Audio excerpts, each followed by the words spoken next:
എന്തായാലും BJP മഹിളാ മോർച്ച നേതാവ് നവ്യ ഹരിദാസ്, നാളെ എന്തായാലും ഒരു 2 ലക്ഷത്തോളം വനിതകൾ പങ്കെടുക്കുന്ന ഒരു മഹിളാ സംഗമമാണ് സംഘടിപ്പിക്കുന്നത്. ഈ ഒരു വനിതാ ബില്ല് പാർലമെന്റിൽ പാസാക്കിയ ശേഷമുള്ള പ്രധാനമന്ത്രി നരേന്ദ്രമോദിയുടെ വരുമ്പോൾ അത് സ്വാഭാവികമായും അതിനകത്ത് BJP ഒരു രാഷ്ട്രീയം ഉണ്ടായിരിക്കാം. സ്ത്രീകളെ സ്വാധീനിക്കാൻ നാളത്തെ പ്രധാനമന്ത്രിയുടെ വരവ് കൊണ്ട് BJPക്ക് കഴിയുമോ?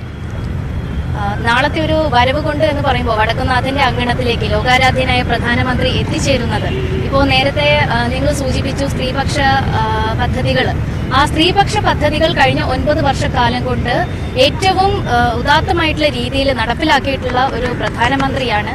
അതായത് ഇന്ത്യൻ ചരിത്രത്തിൽ കണ്ടിട്ടുള്ളതിലേക്ക് വെച്ച് ഏറ്റവും കൂടുതൽ പദ്ധതികൾ സ്ത്രീകൾക്ക് ആവിഷ്കരിച്ച് നടപ്പിലാക്കിയിട്ടുള്ള വ്യക്തിത്വമാണ് നമ്മുടെ പ്രധാനമന്ത്രി ശ്രീ നരേന്ദ്രമോദിജി.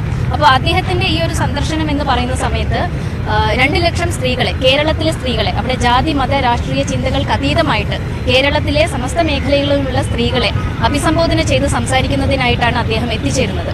അതിൽ വേദിയിൽ നമ്മുടെ വിവിധ മേഖലകളിൽ പ്രാഗൽഭ്യം തെളിയിച്ചിട്ടുള്ള ഈ കേരളത്തിലെ പ്രമുഖ വനിതാ വ്യക്തിത്വങ്ങൾ ഈ വേദിയിൽ അണിനിരക്കുന്നുണ്ട്.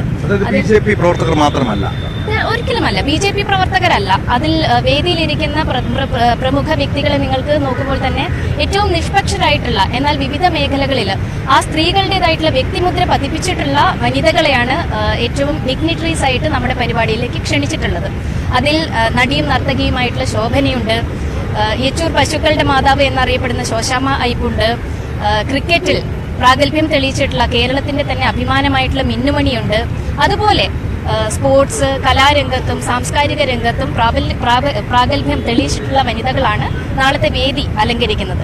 അതുപോലെ തന്നെ സദസ്സിലിരിക്കുന്ന വ്യക്തികളായാലും ഭാരതീയ ജനതാ പാർട്ടിയുടേത് മാത്രമല്ല, ഒരു പ്രത്യേക രാഷ്ട്രീയത്തിലേതല്ല, ഒരു പ്രത്യേക ജാതി മത ചിന്തകൾക്ക് അതീതമായിട്ട് സമസ്ത മേഖലകളിലുമുള്ള സ്ത്രീകളെ അഭിസംബോധന ചെയ്യാനാണ് നാളത്തെ ഈ ഒരു പരിപാടി കൊണ്ട് ഉദ്ദേശിക്കുന്നത്.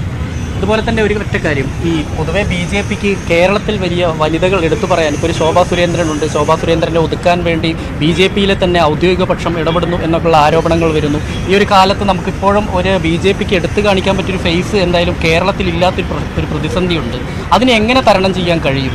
അത്തരത്തിലൊരു പ്രതിസന്ധി BJPയിൽ ഉണ്ട് എന്ന് ഞാൻ വിശ്വസിക്കുന്നില്ല. കാരണം നമ്മുടെ കഴിഞ്ഞ തവണത്തെ ഇലക്ഷൻ, അതിൻ്റെ മാനിഫെസ്റ്റോ എടുത്ത് നോക്കുന്ന സമയത്തും സ്ഥാനാർത്ഥികളുടെ പട്ടിക എടുത്ത് പരിശോധിക്കുന്ന സമയത്തും ശ്രീമതി ശോഭാ സുരേന്ദ്രന് അർഹിക്കുന്ന ഒരു സ്ഥാനം കൊടുക്കുകയുണ്ടായി. ഇപ്പോഴും രാഷ്ട്രീയത്തിൽ വളരെ സജീവമായിട്ട് ശ്രീമതി ശോഭാ സുരേന്ദ്രനുണ്ട്.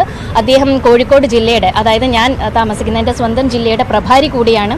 അവിടെ സ്ത്രീ എന്നുള്ള ഒരു പേരിൽ മാറ്റി നിർത്തുന്ന ഒരു രീതി ഭാരതീയ ജനതാ പാർട്ടിക്കില്ല. ചില സമയങ്ങളിൽ മാധ്യമങ്ങൾ അടിച്ചിറക്കുന്ന ചില പ്രസ്താവനകളിൽ അത്തരം പരാമർശങ്ങൾ ഉണ്ട് എന്നുള്ളത് ഞങ്ങൾ സമ്മതിക്കുന്നു. പക്ഷേ ചില സമയങ്ങളിൽ ഓരോ വ്യക്തികളെ സംബന്ധിച്ചിടത്തോളം ചില പ്രയാസങ്ങൾ നേരിട്ടിട്ടുണ്ടാകും. പക്ഷേ നിലവിൽ ശ്രീമതി ശോഭാ സുരേന്ദ്രൻ സജീവ രാഷ്ട്രീയത്തിലുണ്ട്. നിരവധി പരിപാടികളിൽ അവർ പങ്കെടുക്കുന്നുണ്ട്.